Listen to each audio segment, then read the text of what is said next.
What is the 2020 census? Every 10 years, the census records everyone living in this country. It's written in the Constitution and comes in a questionnaire that counts everyone who lives at your address on April 1st. The data can be used to inform funding for services like fire stations, schools, clinics, and representation that affect your community. How will 2020 census data be used? Where there are more people, there are more needs for public services. That's why the census is used by the government to inform funding decisions each year. But that's not all. It's also used by nonprofits to inform services, by businesses to create jobs, and even by students for school projects. Understanding how the population changes helps us shape communities across the country for the better. How does the 2020 census affect representation? There are 435 seats in the House of Representatives. These get distributed to the 50 states by population, and an accurate census response helps your state get the right amount of seats. States with smaller populations get at least one, while states with larger populations might get more.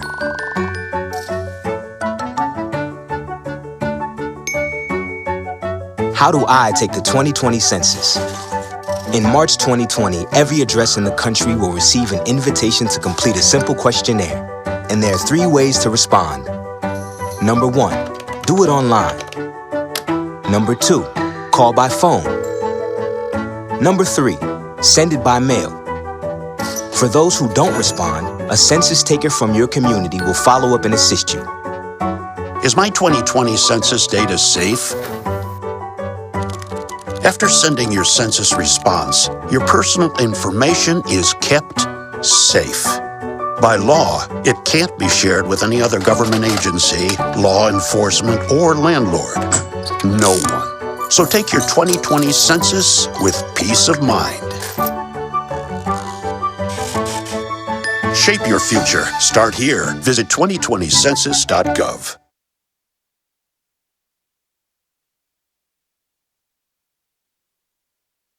Hey everybody, I'm Governor Bill Lee of the great state of Tennessee, and the 2020 census is right around the corner. We need your help to get an accurate count. And let me tell you why this is so important. The census is a once-in-a-decade process of gathering information from every household in the country. It's completely confidential, but it's critical to making sure that every Tennessean is accurately represented in the nation's capital, and that our hard-earned taxpayer dollars come right back into Tennessee communities. Just answer 10 simple questions by Census Day on April 1st, and you'll have played an important role in making sure that every Tennessean is counted in this historic 2020 census. Over the past year, I've had the opportunity to travel across the state and serve alongside so many wonderful Tennesseans and organizations.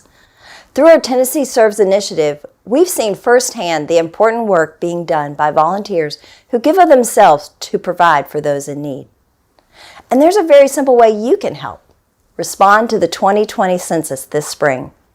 Census population helps determine how $675 billion of our federal taxes are returned to states and communities each year to fund public services and programs. When you receive your invitation to respond to the census in the mail, take a few minutes to go online and answer 10 simple questions about the people living or staying in your home. You can also respond by phone or by mail. The information you provide is completely confidential and can never be used against you in any way. We can all do this one simple thing to help our neighbors. Shape the future of Tennessee by being counted in the 2020 census.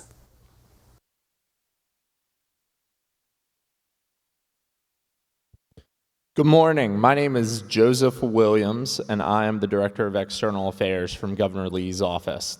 I was actually talking to the governor and First Lady last night, and the governor remembered well when he came to speak to y'all last year. And the First Lady told me how much she enjoyed speaking to all of you yesterday. I just want to take a couple of minutes myself to talk about what the governor's office is doing and the role we're playing in ensuring that we get a complete count in the census in 2020. As many of you know, one of the most undercounted population groups is children under the age of 5.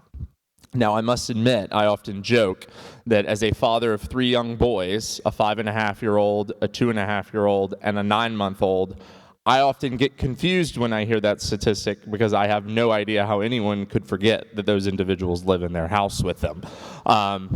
But I do understand that when it comes to the entire census and how you respond and the importance of responding and the importance of counting every single individual, that we have a lot of education and a lot of work to do. And that is the role that the Tennessee Complete Count Committee has held in partnership with the U.S. Census Bureau and local complete count committees, in addition to nonprofit partners in the private sector, elected officials at local levels, county levels, and state levels, in addition to obviously a partnership with the Census Bureau at the federal level. Our Complete Count Committee that the governor put together has individuals from all of those sectors, so that in addition to all 3 grand divisions, so that we can ensure that no matter what community is affected, as we track beginning tomorrow what the census response rates are and which areas and which population groups are being undercounted, that we can mobilize those groups, we can partner with those local governments, those nonprofit partners, and the private sector to ensure that Tennessee gets a complete count. It's now my honor to turn it over to someone I've enjoyed working with a lot over the last few months from the U.S. Census Bureau to go a little deeper and discuss just how it's so important to count the children and the strategies that we're employing to do that. Thank you so much for having me this morning.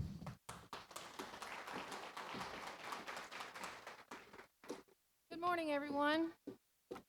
I love what it says on the front of your packet: compelling conversations from ideas to action. And that's where we have been. We've been working partnership with the U.S. Census. My team's been on board for about a year, a little over a year, and I've been on board for 3 years. I want to thank John and this organization for being a strong partner for us. We've made many presentations to groups through that partnership, and hopefully we can use that to get more kids counted in the 2020 census.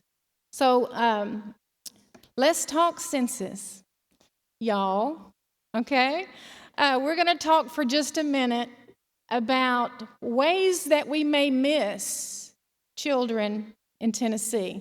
So we need to pay extremely close attention to getting the number of kids counted so that the funding can come back for grants that service children across the state. We're getting ready to undertake the largest peacetime activity that the United States government has. That's the decennial census. Actually, the forms get mailed out tomorrow. And when I say forms, I mean postcards. You guys saw a quick snapshot of the picture. Those are going to be mailed out. Now, when Tennessee is going to get theirs, I can't tell you, but it will be somewhere between tomorrow and the 20th of March. So you will be seeing those show up in your mailbox. I noticed that the governor said complete it by April 1st. April 1st is Census Day, but you can respond all the way through July of this year. So remember that. He did say April 1st, and he was mentioning that because that is Census Day. Here's a couple of the types of programs that census data actually funds: children's health insurance programs, or CHIP, Medicaid, Title IV, foster care, adoption assistance, and child care and development funds. Here's some more. I just kind of highlighted the ones that really have to do with kids. So in 2010, we do believe we missed about 1 million children under the age of 5. So as we began partnering throughout Tennessee, we decided to focus very closely on getting this count right. And so we've been partnering with a lot of different agencies across the state over the last year, and they've been helping us get the word out about the importance of the 2020 census and what that's going to do for their community and the children that live in their community. So here's some common situations. So this is where we're going to get real and have a conversation, okay? The child in the household is of recent immigrants or foreign-born adults. So we need to work with communities across the state to find that trusted voice so that we can have those parents understand the importance and how safe giving the numbers in the household is, and how we don't share that with any other entity in the United States. The child lives in a non-English or limited English-speaking household. Conduct outreach, create resources in non-English languages that highlight the importance of counting young children. And encourage non-English speakers to self-respond to the census and let them know that the 2020 census, the online form and telephone line is available in 13 different languages, including English, and the guides are going to be available in 59 different languages. The child lives in a household where they're not supposed to be for one reason or the other. I want you all to think about the families that you deal with and how many of those children may be raised by grandparents. I think that number in Tennessee is probably pretty high. And so grandparents really are wondering, well, do I put them on my form or do I not? And most of the time they don't.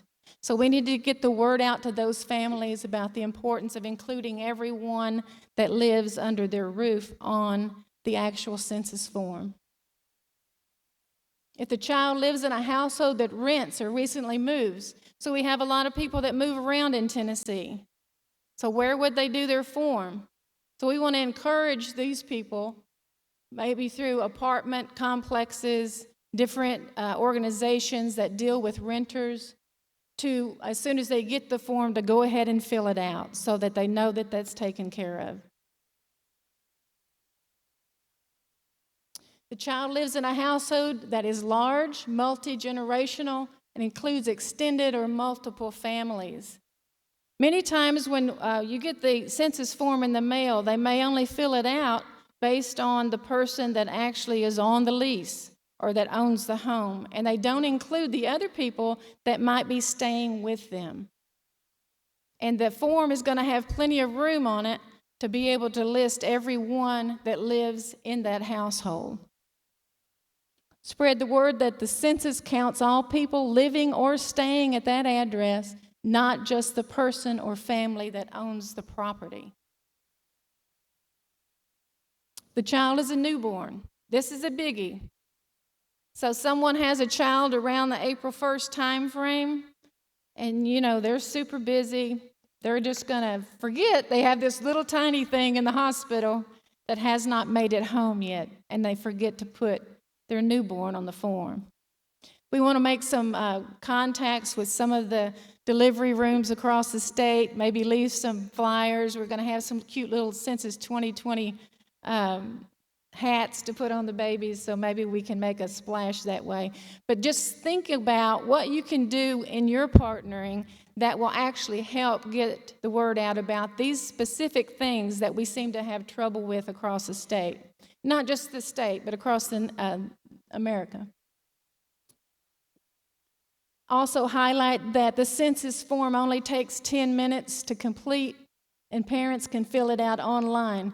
This is the first time ever that the census is going to be offered online.